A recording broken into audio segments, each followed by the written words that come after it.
This investigation is called Is There Life in There? And what it does is basically encourage students to look at 3 soil samples which we're imagining have come back from an alien world, and we're subjecting them to various forms of analysis, basically visual inspection, hydration, some biochemical food test analysis to look for the signs of any organic molecules which may be signatures for life forms.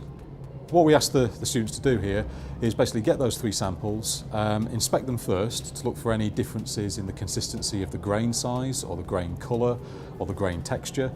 We then hydrate those samples with warm water to add a bit of kinetic energy, and we basically look to see what response we get back from those sand samples after hydration. And then finally we finish off by testing each of the samples for protein, for fat, for reducing sugars and for starch, 2 examples of carbohydrates.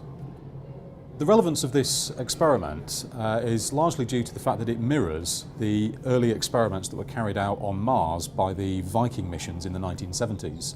The Viking missions involved a lander that was placed on the surface of Mars, and it had on board a laboratory in which it subjected various soil samples to different biochemical analysis. Now, most of the tests that were carried out on those soil samples gave no results. It was completely inert, rather like soil sample A. However, there was a lot of excitement at the time on the results that came back from one of those investigations, which was called the labelled release experiment.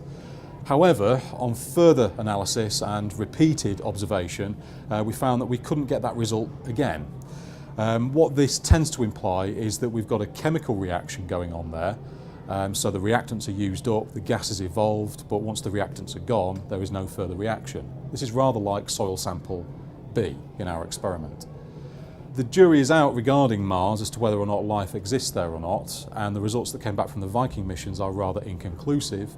And this is one of the reasons why we want to go back to Mars, and further investigations need to be carried out. And one of those is scheduled for 2018 as part of the European Space Agency ExoMars mission, which will land on Mars and conduct various experiments, some of which may be looking for signs of life.